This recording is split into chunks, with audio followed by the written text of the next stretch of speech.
novel. Wow, check it out. Wow, how did you come up with this spot? I've driven by this so many times and I thought this is the place. This is absolutely the place. It's urban, it's funky, it's cool. It's just, it has to be photographed.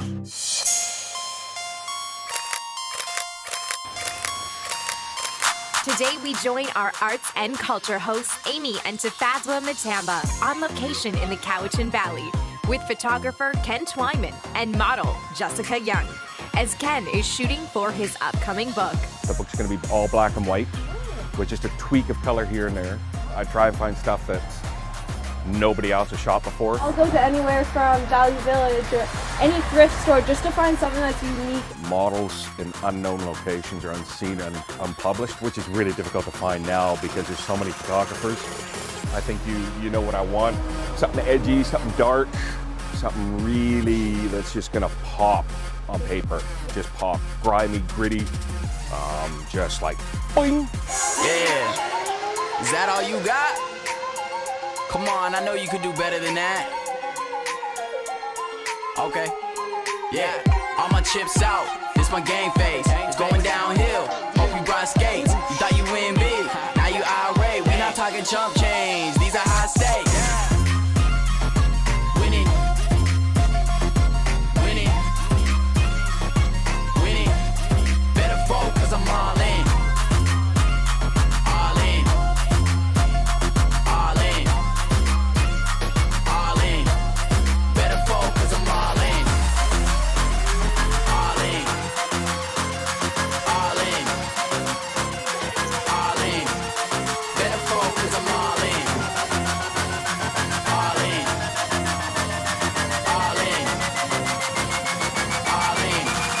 Better vote cause I'm all in. Ken, how did you get into photography? I was 12 years old. I went to a wedding and I was just fascinated by the person taking the pictures. 2 years later, I started working at the newspaper, local newspaper in Victoria, the Times Colonist. From there, I went to Monday Magazine. I was still in junior high, so I think I was about 14. Wow. Yeah. That's a young, starting your career young. Yeah. So I was still going to school, and I finished junior high, and it was either continue on or take the road to photography, and I figured I had an opportunity. Ended up in the UK, shot for Penthouse there, and this is my second one. It's going to feature 26 models from the island, actually 2 out of Vancouver, and all local locations. It's gritty, grimy. So you've traveled the world. I've traveled the world. Locations, it can be difficult, but in comparison to finding good people such as Jessica to work with, that's the hardest part for me as a photographer. Your photography, you call it abstract awareness. Abstract awareness. So, like what? What I mean by abstract awareness is we're sitting here at the table and you're casually looking around, but you're not taking anything in. Like you are not taking anything in. You don't notice a sign, you don't notice the flowers, you don't notice the pole. Yeah. So what I try and do is take a picture that you see of this flower, this plant, and makes you stop and makes you look and makes you go, wow, I never noticed that, but it's right in front of me. Surprising that they say the beautiful ones are not yet born, but here you are, Jessica. How did you get into modeling, if I may ask? I've always wanted to model since I was very young, but I've always got standardized that, oh, I'm too short. I'm only 5'4.5", so when that came about, I was like, I can't do this. Like, there's nothing I can do. So after that, I just started making my own portfolio and started building up from the top, and then from there I started working with different photographers to actually pursue what I wanted to do. It is really a whole team. It's the photographer like Ken and myself and designers, makeup artists. It all takes that all coming together to really make something out of it. I'm working with another photographer in Vancouver by the name of Aubrey Trotter, who's amazing. We joined forces. We have 26 local girls, And it's gritty, it's grimy, it's sexy, it's sultry, it's seductive, it's everything that you want. It's beauty, but it's urban beauty. It's that abstract awareness. It's the things that you see every day that you don't take notice of. Same place, same time, but this is where we draw the line. Girl, we'll play with fire, and the flames keep getting higher.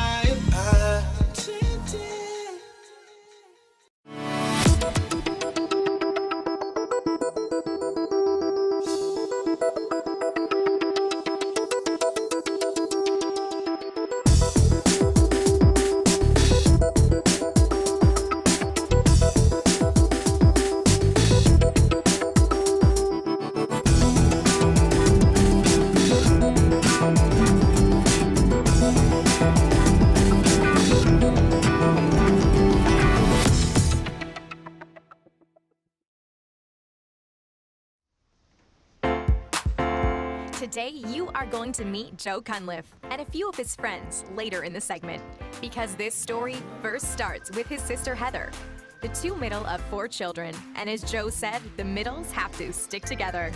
He came home from Boston 7 years ago for the Christmas holidays. His sister asked him to cover a shift at her well-loved restaurant known as Cafe Bliss, and you may say it was love at first shift. Fast forward 1 year, I quit my job, packed all my stuff in the back of my car, moved into my dad's spare room, and bought into half of Cafe Bliss. Now to the present, Joe and Heather have gone on to other restaurant success in Victoria, but Joe decided to branch out to Colwood to revitalize the neighborhood favorite, once known as the Country Rose. You know, for me, when I'm looking at a new business, I really pay attention to the energy that I'm feeling inside myself. And with this place, I just had this like abundance of energy kind of rising up inside me. So I was like, all right, this is going to be a decision that I should make because I have this energy to do this. These are just pictures that show the original farmhouse that is the Country Rose now. And I think a big reason that it has such a cozy, nice feeling is that you are literally sitting in an old house. This is the back wall of the old house right here. And then starting here, if you look to your right, this actually used to be a motorcycle shop, this area. So in the 80s, the Michaulds actually joined the two buildings together to make the Country Rose what it is today. And a lot of the old timers that come in here still talk about how they used to buy motorcycles from this area. So this is one of the parts of the pub I like the best. We have a beautiful backyard. People have been married back here. And I kind of have a vision for the future. If we can get a licensed patio back here, we can have people throwing horseshoes, you know, just having fun in the backyard. So we walked into this 2,000 square feet pub on September 14th. And in 2.5 weeks, we completely redid the bathrooms, all the floors, all the upholstery, replaced all the furniture. I physically painted the entire exterior myself. We painted the entire inside of it, but it was one of those things, it felt like we were on a reality TV show just with the really, really long days. Part of the facelift included shortening the name to simply The Rose. Knowing full well the amount of time, passion, energy, and work a restaurant takes to run, Joe put it out to 3 people near and dear to his heart who bring something special to the table. My girlfriend Hollis is one of the most welcoming, outgoing, fun people that I know to be around, and a very talented server as well. I've actually learned through, of opening this pub with her, she's a really good manager of people. I didn't know that about her. She didn't have that experience. So she was an easy fit for a front of house manager. So Kirk's one of my best friends, a gregarious, outgoing, magnetic type of person. And how he got involved is kind of funny. Like, I walked up to him, I'm very obsessive and I think a lot in my own mind. I don't often realize I haven't caught other people up to speed. So I walk up to him at League and I just said, without really thinking, I was like, hey man, how much cash do you have? And he's like, oh, I got about $20, like, you need some money? I'm like, no, like, a lot more than that. Like, if you had to, how much money could you put together? Because I knew in my mind that he's somebody he would want to be a part of this. My former chef from Beloved, Sheena Lind, was about 7 months into her maternity leave. And she's one of those special people. I'd worked with her for a little while and I always had in the back of my mind, I can't lose Sheena. Like, I want to keep her kind of in my world. So it just so happened that she lived around the corner from this place and it had fantasies of her own about buying it.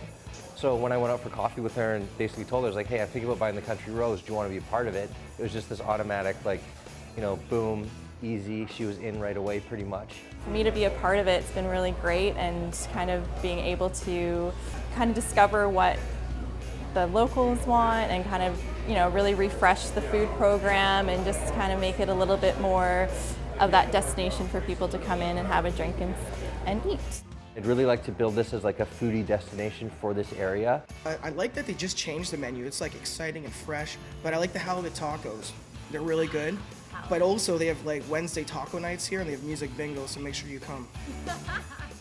Amongst all of the excitement of the new Rose, Joe wants to maintain the memory of the former owners and founders. Judy's one of the kindest, warmest people that I know, and honestly the most honest people. Like, I was actually kind of coaching her through the deal to be a little harder on me at times. I'd be like, Judy, like, you shouldn't be this nice to me, you know? Like, I know we know each other and we're friends, but you should be a little bit harder, like, on this point. We have a friendship. We talk on the phone still. We put her picture along with her husband, Dick, who passed away about 13 years ago. So Judy was left on her own running the pub for the past 13 years. So we really just want to keep that legacy and make sure that her and her family still feel welcome here. And just what she did is impressive. They started this place and they ran it for 32 years. And that's a real accomplishment. It's a neighborhood pub, always has been, always will be. Guys are doing exactly what they're supposed to do. They're keeping it that way. I was just going to say, so you're happy with the new owners? Oh, they're fantastic. Awesome. I think this is a long-term project, and we're hoping, you know, my daughter's almost a year old. I think this will probably be her first job. I want to put this place on the map and make it something that this area can be really proud of, and make it be a vibrant, bustling kind of center for this community. Don't go anywhere, because when we come back, our culinary host Scarlett Bowness is heading into the kitchen with Chef Sheena to make one of their pub classics. How many miles to go, first mate? 2.61 miles. Independent producers share their work on Shaw TV each week on the program Access Point. From catamaran travelers to local original music, skits, and favorite underwater dives. If you have your own personal film or video and would like to submit it for airing on Shaw TV, just send us an email to go_islandsouth@shaw.ca and look for Access Point in Shaw TV listings.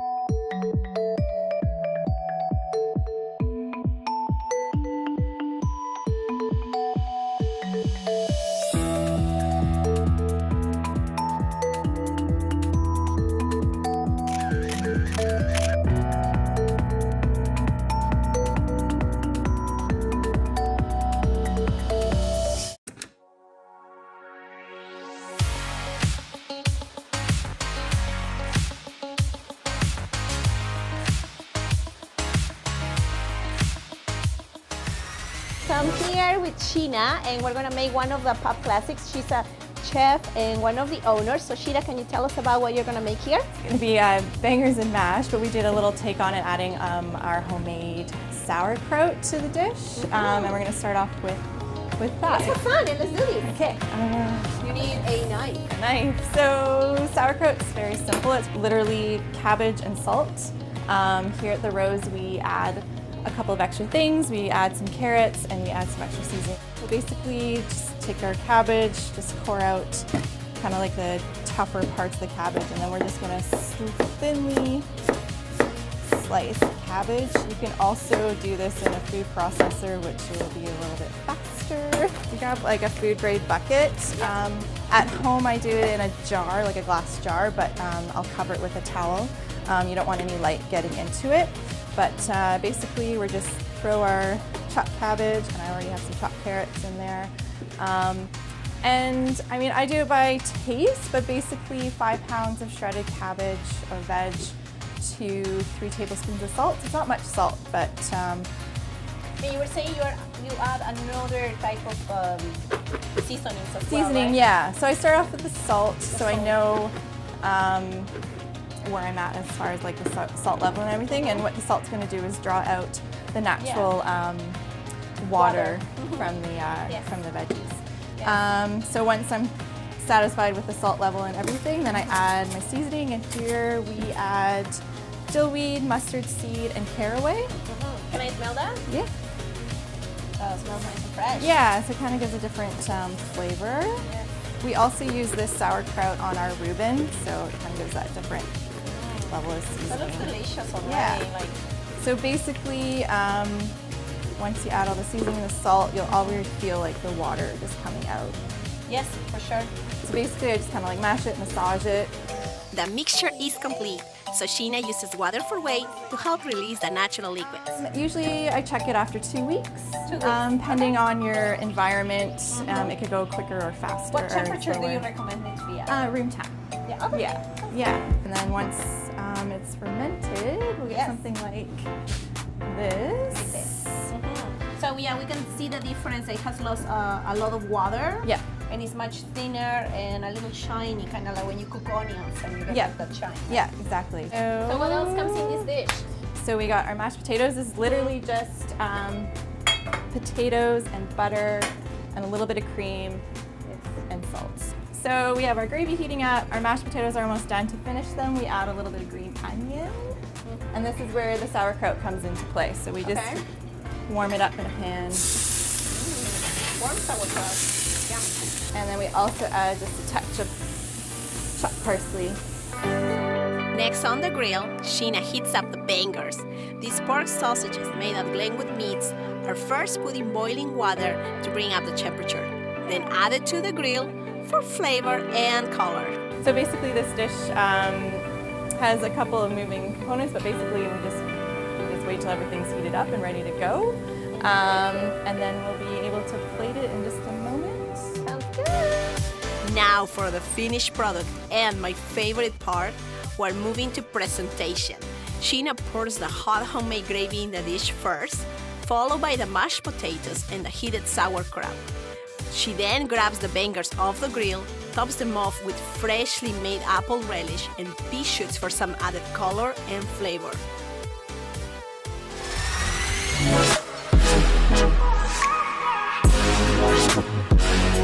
I think you should try it. Yeah. I get a bite and then you get a bite. Okay, John?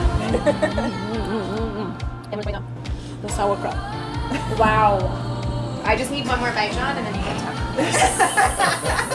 Just need to make sure I haven't had enough combination of flavors. Yeah, I know. I tried, yes. The relish with the sauerkraut.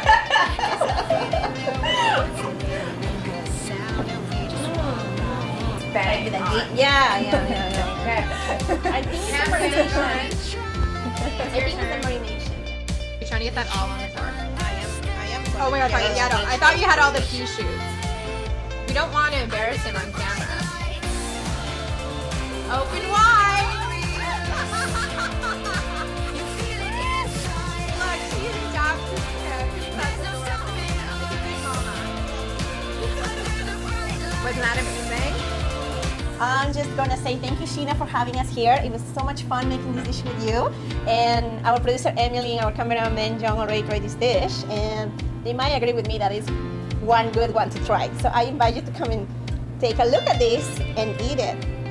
Bon appetit! You can check out the full menu at The Rose on their website along with their daily specials and their weekend brunch offerings.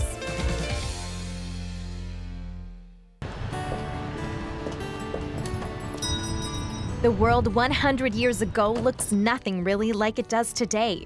The means of transportation by boat was a crucial element in moving goods, mail, and of course people. The SS Sophia, whose home port was in Victoria, BC, ran up to Alaska every 2 weeks with hundreds of passengers, tons of food, and mail for the 6 main centers it stopped at along the way before docking in the north.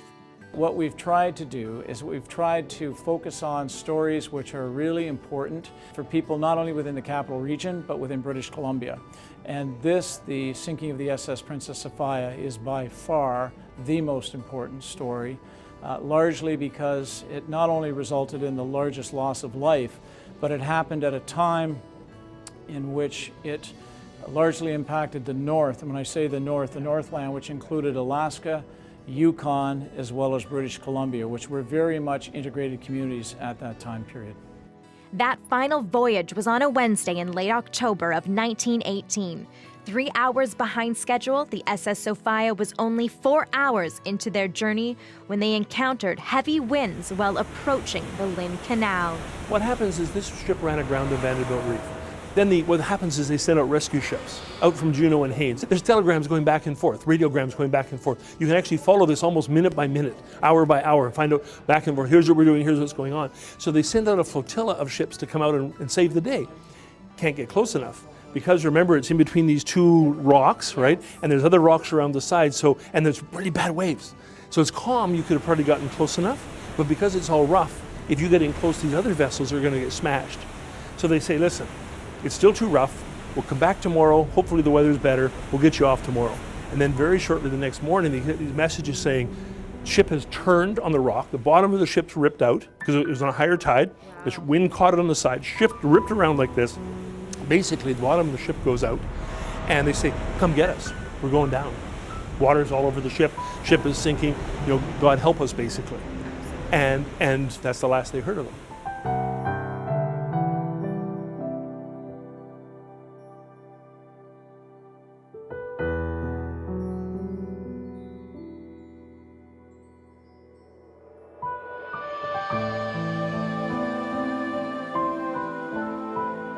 This is the greatest disaster, maritime disaster in the history of the Pacific Northwest. That by itself makes for a story. It's like the Titanic, it's like the Lusitania. These are really great stories. The other part of the story was, how does a society, a large society, completely forget about something that's so fundamental? This eviscerated the Yukon. People died in huge numbers. A whole bunch of the people that worked on the stern wheelers, business people in the town, mining entrepreneurs, these people who sort of kept the Yukon going, they died all in this one day, and then the story evaporates. And so as a Northern Canadian person, I was like, why didn't the historians tell us this? Why didn't the museums talk about this? Why did the art galleries not have anything about this particular disaster? Over time, I discovered that people in Juneau and Haines knew more about it. The maritime people, who were fans of the maritime history, they knew about it. But the society as a whole, if you ask people about this, I'm going to see an exhibition on the sinking of the Princess Sophia, 90% of people will say, what's that? The other 9% will say, I think I heard of something about that, and 1% will know the story. So part of what we were trying to do was to say, what happened? That's just by itself fascinating. It's a great story. But the second part of it is, and why did we forget this? And what does that tell us about how Northern society operated, other societies operate? The exhibition of the SS Princess Sophia will be in Victoria until March the 11th and then head to Vancouver until mid-May.